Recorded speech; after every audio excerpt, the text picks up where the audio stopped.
Hey everybody, my name's Tim. Most of you guys probably already know me already if you're watching this. So if you don't, I'm from Cleveland, Ohio, and I just had some things I wanted to talk about, some different things that have happened in my own life, some things that I've been struggling with, and just kind of see where everybody's brain's at. I wrote this before everything started with what's going on the last couple weeks. As many of you know, unless you live under a rock, we have a virus that has kind of taken over the planet at the moment. So I want to kind of try and bring some people's attention to something different. Try and get people to think about life in a different way. If there's anything that we've learned the past few weeks, it's that a lot of our jobs don't really matter all that much in the grand scheme of things. As the world is shutting down and the more that we think about everything, the more we see that so many of these important people, quote unquote, important jobs and things of that nature just don't mean anything at the end of the day. You know, we've always looked at, we talk about Wall Street, we talk about lawyers, we talk about all these things that are these great jobs. They pay all kinds of money and they're vital to society. But right now, doctors, nurses, first responders, grocery store workers, people at restaurants, these are the most important people in the world right now. So our entire perception of life has kind of been flipped upside down. So I just want to take a few minutes. I want to talk about something. Like I said, I wrote this before this all started, so it seems a little more fitting now, given everything. But so my question, and this is something that I've been thinking about lately, is do you ever feel like there's something missing from your life? You know, you wake up in the morning and you feel like something is just out of place. You want something more. You are yearning for excitement, for adventure, and you just feel like a cog in a machine. You feel like you're just a butt in a seat. That's the way I always refer to it with my job because I work at a call center. So I sit most of the time. I'm literally a butt in a seat. For most of us, we spend our entire lives living and dying by our work schedule. We wake up in the morning, we go to work. We go home, we eat, we might spend a little time with our families, and we go to sleep. And then the next day, we repeat the whole process. Our days off, we spend trying to catch up on whatever we missed during the week, or we spend our days dreading going back to work the next day. It's all just part of the same damn routine. You know, when we talk about going on vacation, vacation is based around what we do the rest of the year. It's all based around our money. It's based around, what we can afford off of what we spend our time working for. We have to base our vacations on the business need. You know, that's the biggest thing I hear from corporations is, well, it's all about the business need. And our family lives are based around the business needs.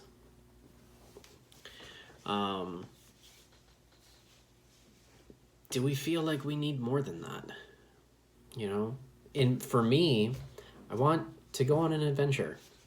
I want to explore the world. I want to spend more of my time seeing things and learning things and doing things. This world has so much to offer, and how many of us ever get outside our city limits or outside our state, outside our country? If we go back to the book of Genesis in the Bible, it says that God said, "Be fruitful and multiply and replenish the earth and subdue it." If you follow Christian beliefs, it is literally built into our genetics to explore the world. If you don't follow Christian beliefs, you can look at any ancient civilization to see the desire to explore that has prevailed through all of our history. going back over the history of the United States, we started as a nation of explorers. You know, we traveled across the ocean. We traveled from one side of the country to another. You look at Native Americans, they were people who lived throughout the wilderness. They traveled across different parts of the country. They followed food sources. They did all kinds of things of that nature. Like, our humanity is based off of exploration. We're a race of nomads. Today, we're relegated to spending most of our time just worried about making money. We're bogged down by student loans, by house payments, by paying for everything that we need. You know, a lot of cities have ordinances that prevent you from growing your own food, from catching rainwater and converting it to water that you can drink, or using it to water your own plants. Like, I've lived in cities before that actually have laws preventing you from catching rainwater. I lived in one particular city for a period of time where I got fined by the city for growing vegetables in my front yard. You know, we spend our time having to pay for cars. We have to do all of these things. Everything in our lives is based around the drive for money. Recently, one of the presidential candidates that I was following for a long time, Andrew Yang, was talking about the fact that people changing states to get better employment is at an all-time low. From all of U.S. history, it's at an all-time low. Because people just can't afford to move states, even if it's for better work, for a better job. So they will stay put where they're at because they just can't afford to move from one spot to another. So what is it that we're doing wrong? How do we fight this problem that is literally built into every fabric of our society? Every single part of our society is a stay-in-place mentality.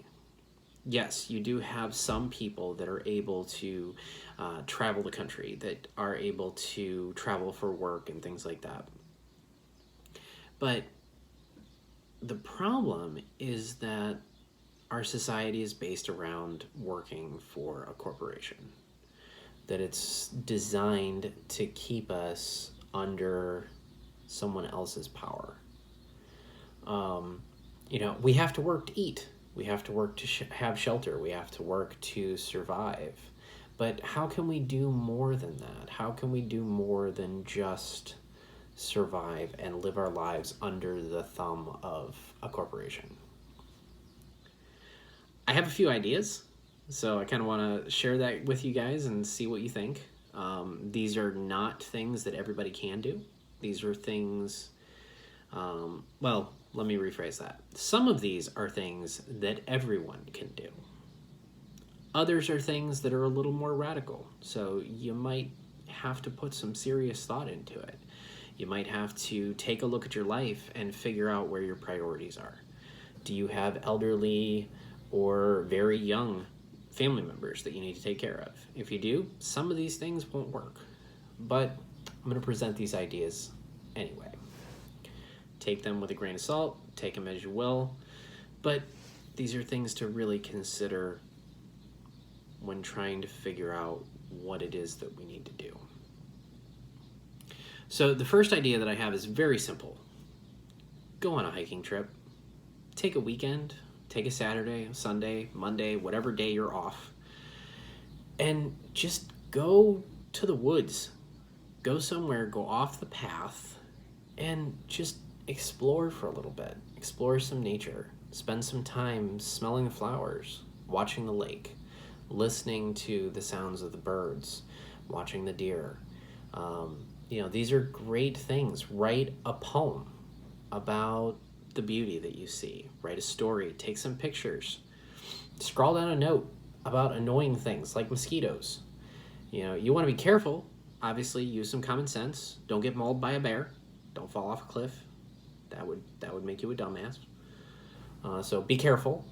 Obviously, we all want to be careful when we do stuff like that.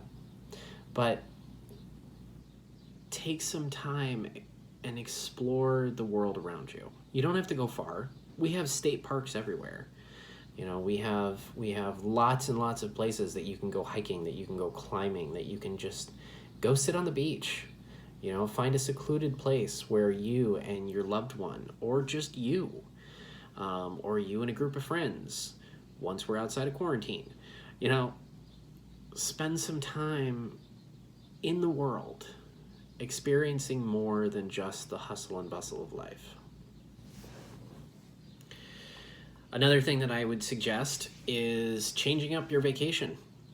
You know, we always spend our vacations going to expensive resorts, or, you know, we want to travel to all these exotic places around the world. I always wanted to go to Rome. You know, I want to go to Normandy. Like, these are things that I want to do.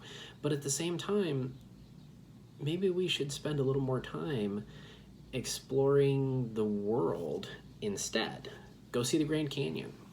Go watch the geysers at Yosemite. Go to a national park. Go to a little town with a lot of mom and pop shops, you know, where you can explore that. And then the surrounding country that usually ensues when you're looking at a small town.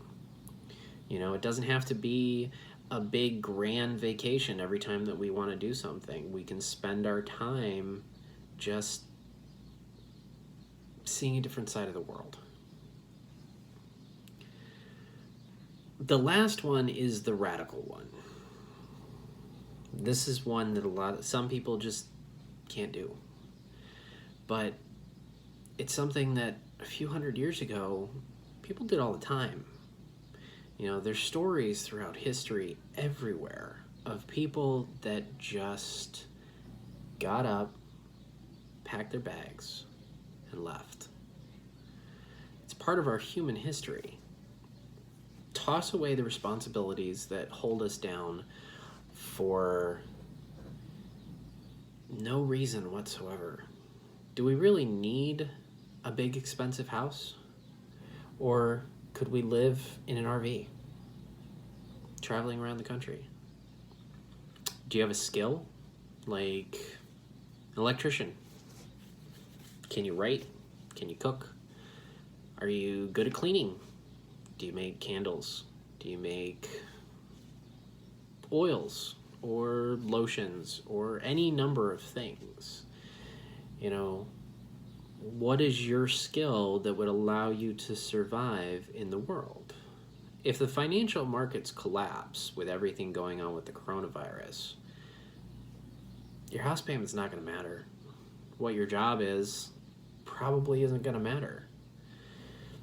I mean, it'll matter to a point. But at the end of the day, where do our priorities lie? You know, this idea is to literally just get in a car, get a horse, get whatever you want. Go get a hippie van or a bus or an RV or whatever. You can get one for fairly cheap most of the time. I saw one today that was about $3,000. Had 50,000 miles on it. Go get one and just go explore the world. You can volunteer at soup kitchens across the country. They'll usually feed you. You're helping other people out. You're learning about other places in the country. And you can make a little bit of money depending on what you can do, and you're guaranteed food. There's no reason why we should spend our lives hiding in the shadow of a corporation. And the only reason they have the power that they do is because we gave it to them. We stopped shopping at mom and pop places. We stopped going out and exploring the world.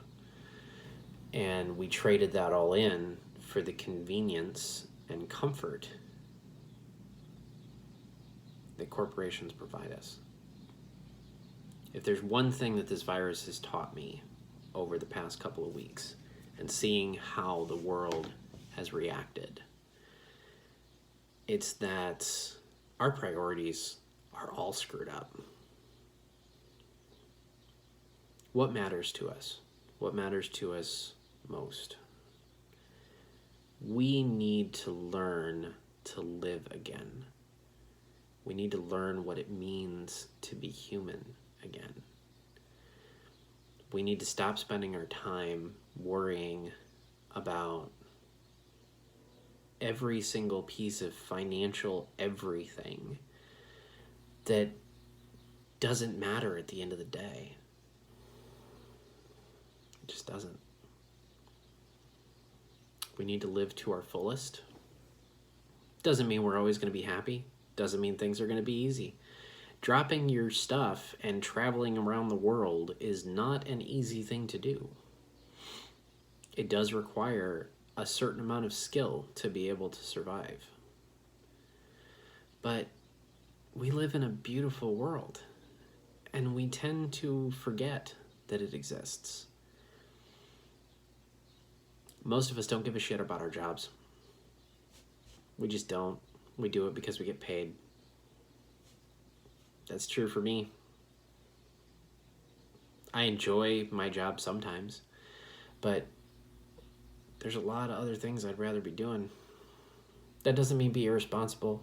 It doesn't mean, if you don't have any skills, if you don't have something you can do, leaving may not be an option. But go hiking. Go see the world around you. Go sit in your backyard. Listen to the birds. We need to stop being robots. And we need to start living again. Well, my time's up for today. So I appreciate y'all listening and hearing me out. Have a great afternoon. And be human.